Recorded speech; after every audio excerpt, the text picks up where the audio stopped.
Hello, welcome to Access. I'm Rob. Joining us is Holly. Hey guys. Look what it is, Holly. I know. Final Fantasy 15 is actually here. It doesn't feel real.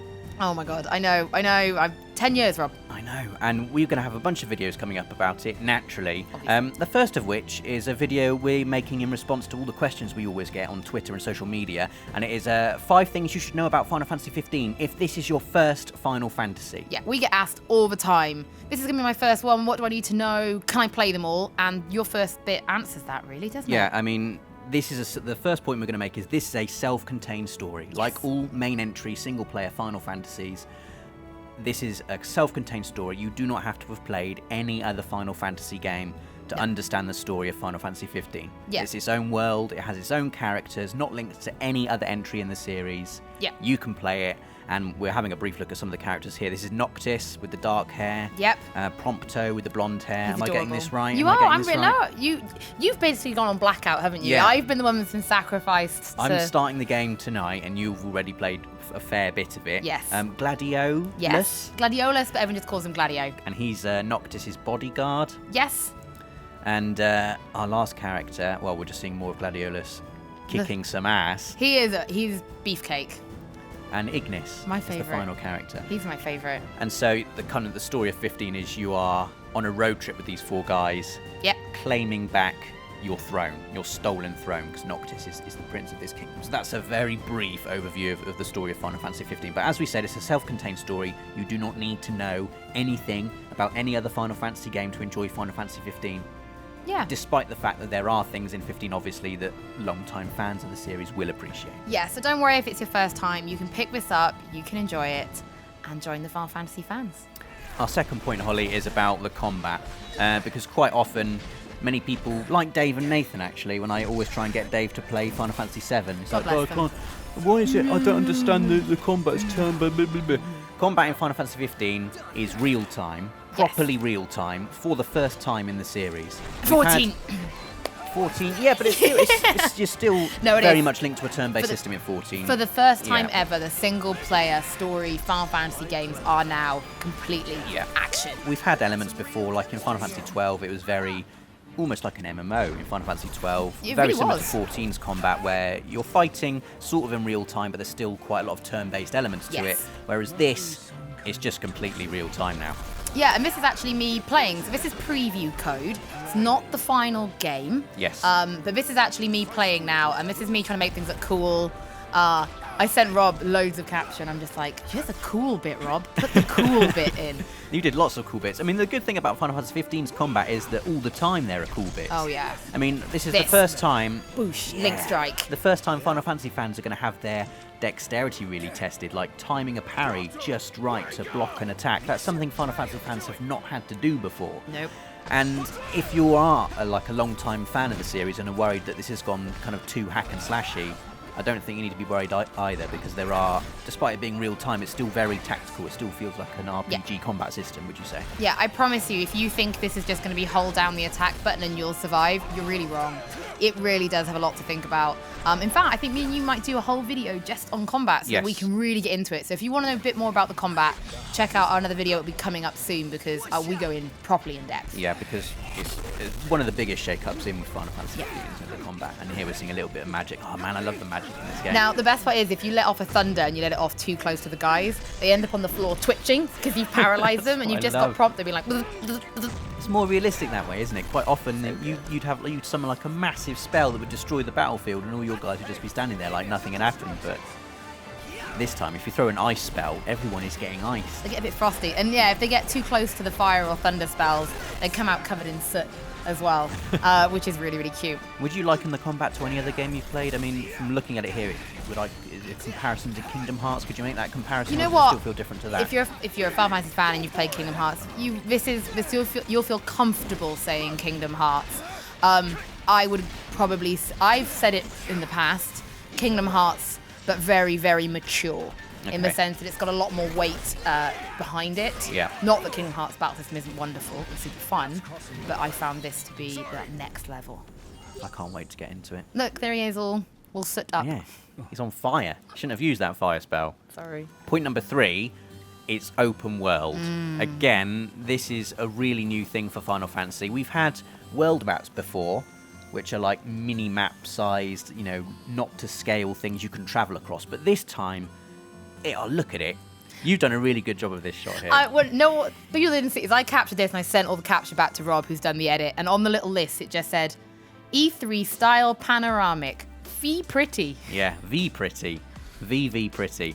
And this is, we're just having a brief look of the world map here. Yeah. And you're taking us through all the different regions just to give everyone a kind of sense of the scale of the place. That's Insomnia, I'm guessing, the big city you saw. That's the Crown City Insomnia. That's where we've come from. Where no one ever sleeps. Actually, where we are in some of the capture you're seeing right now is Dusky, which, if anybody played the demo episode Dusky, it's basically you go back, but now we're seeing it in like full pretty. I mean, it looks massive. It looks absolutely massive. How does it work though, Holly? Is it one seamless, are we talking Skyrim here, just one seamless world map, or are we thinking more like The Witcher 3 where there are separate kind of hub areas, like you've got your Velen, you've got your Skellig Isles? How does it work together? So far where I am in the game, it's been really seamless. I can literally get on a chocobo and ride from one end to the other if I want to. Yeah. It is enormous though. And filled with a little mini game. So I was roaming around Dusky and I found this place and they wanted a certain type of fish. I thought, hey, this is a great thing just about stop open and do worlds, some isn't fishing. It? That you can just, whenever you want, just Barramundi. get distracted. Yep. And we're going to have a look at the regalia now, because this is one of my favourite bits of the game. This is your main method of transport around the world. Yes. If you want to properly explore the nitty-gritty, you need to get out and do it on foot. But to get from A to B as fast as possible, you'll do it in the regalia. You do it in the regalia with your favourite Final Fantasy soundtrack playing, man. with the top down and the sun out, listening to a Choco Bros. Choco Bros. Just have a little bit of banter. You can drive yourself. It's a slightly on-rails driving experience, but you can still drive yourself if you want to. I tend to just let Ignis drive because it's just easier. I would. And it's pretty, and I can just spend all my time scrolling through to find music that I really want to listen to. I would definitely do that. I mean, this is going to be a massive thing that I spend loads of time doing in Final Fantasy 15, I think, is just listening to old tunes while watching the scenery just drift by. I normally have Final Fantasy 8 on, otherwise Spirit Unplugged on Final Fantasy 10, and you can buy the soundtracks as well from the shop. So it's always worth going to new towns and new little places to look at the shop. So that's when you really have to travel around. Yes, I stuck a giant cactuar on the side of it. I was going to say, that's some good customizing there. Thank you. I thought it was classy. Very classy indeed. Man, I just love this. I can't wait to just... Like, even though he's indicating to pull in. Very good driving, Ignis. Now, here, this is me playing again. I've turned the HUD off. You can do it in settings, because I really wanted you to understand how pretty this was. So I've turned the HUD off here just so you can get a real scope. So we're in a town now. We are. We're in one of the cities. This is just on the outskirts of Dusky. So seamlessly, we've gone from the open world and now we're in a town, exploring it on foot. Yeah. And this is especially with 13 as well, because 13 didn't have any real towns you could explore in it. No, it didn't. No, not in that sense. You kind of just went through the game, through the story. And I like the fact that I can take my time rummaging around towns, just like you could in classic old Final Fantasy games. That's what it's all about. So this is it's actually quite big. There's quite a lot of different people to talk to, but it just felt really different. Man, beautiful. I cannot wait to explore it. I cannot wait. So we mentioned earlier, this is point 4, that there are kind of running themes in the Final Fantasy series that fans will really appreciate. And if Final Fantasy 15 is your first Final Fantasy, we're just going to explain a couple of them for you now. This is a chocobo, or a chocobo, however you want to pronounce it. Chocobo! Chocobo, I pronounce it chocobo. I'm terrible. I switch between. I normally say chocobo, which I think was a bad habit from 14, actually. They swim, Rob! They swim. First time chocobos have ever swam. Or they swam, didn't they, before I'm sure in Final Fantasy 9 they swam. Or in 7 you could at least get a chocobo that could walk across water. But this is stunning. I can't wait. I mean, we got the regalia. You can also traverse the world on the back of a chocobo, which has got to be amazing. If you press like L2 when they're running, that's how you power slide. That's how you drift. Amazing. Which is really cool. But basically, a chocobo is a horse in the world of Final Fantasy. Yeah. That's how, if you're new to Final Fantasy, think of them like horses. That'll really help you. Horse shaped like a big chicken. And here you are customizing your regalia with a cactuar. A cactuar is a recurring enemy character. Has a 1,000 needles attack. If you get a jumbo cactuar, they do 10,000 needles, and you're dead. These are literally my favourite creature minion thingy in Final Fantasy. I love cactuars. And you get summons as well. A brief look at some of the summons here. these are creatures, godlike creatures you can summon to do massive damage in battle, and just look at them, for goodness sake, this looks amazing. Yeah, so they're in every Final Fantasy game, but they always look a bit different. So this is Titan, Ramuh, and Leviathan. They're always different in every game. I cannot wait to see what summons are going to be in it later on. It's going to be unbelievably good. And finally, Holly, point number 5. If this is your first Final Fantasy game and you're used to RPGs like The Witcher, Skyrim, Mass Effect, and you've not played too many JRPGs, this is going to be unlike any game you've played, really. Yeah, it's a beautiful mashup of those two worlds.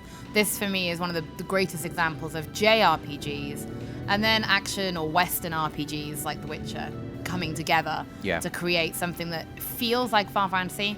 And that was always a lot of a big fear. And when I've been playing this, I'm definitely playing a Final Fantasy game. Yeah, it's hard to articulate, isn't it, what makes a JRPG?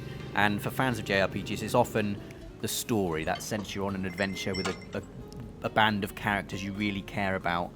And it's kind of fused with Western RPG elements, like having a big open world you can explore, that kind of thing. So it's a really unique game. It really, really is. I mean, even now, like, Prompto takes pictures, and I've even got his special, his limit break is literally take pictures for me in battle. And you can save your best ones, and JRPGs have always been really good at making you feel about your characters. Yeah. And that's what it's done here. Well, there are 5 things about Final Fantasy 15 that you should know if this is your first Final Fantasy. Yep. If it is your first Final Fantasy, you're planning on picking it up, let us know in the comments. Yeah. Let us know how you get on with the game. Feel free to tweet us with any questions you have about Final Fantasy 15, because we love talking Final Fantasy, as you can probably tell. Me and Rob can do this for hours. Please stay tuned to the channel. Don't forget to subscribe, as we're going to have loads more videos about Final Fantasy 15 coming up. We mentioned the combat one. We're going to have a couple of others too. And yeah, the game is finally here. It has arrived. It's real. Let's all enjoy it together.